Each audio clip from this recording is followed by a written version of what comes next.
মাদকদ্রব্য দেওয়া পাওয়া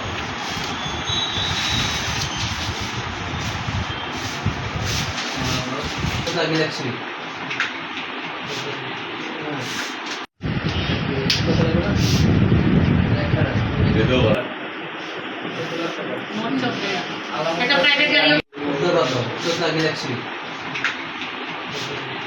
ডিলার বানাই একটা বানাই হ্যাঁ ওদের সাক্ষীদের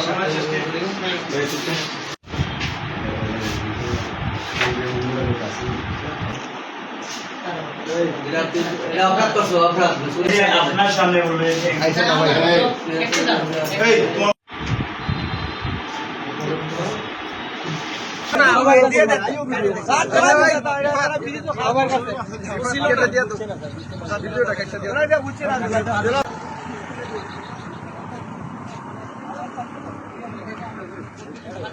স্বামী জাভেদ আহমেদ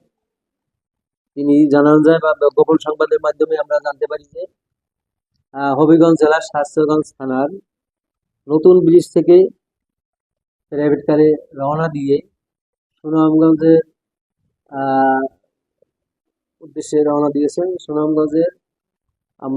আমাদের গঠিত রেজিং টিমের সদস্যবৃন্দ শান্তিগঞ্জ থানার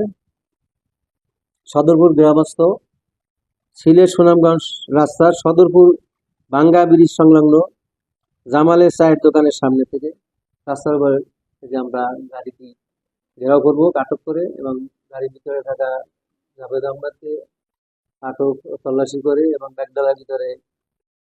তল্লাশি করে 40 কেজি গাঁজা জব্দ করি। অতঃপর আমরা আসা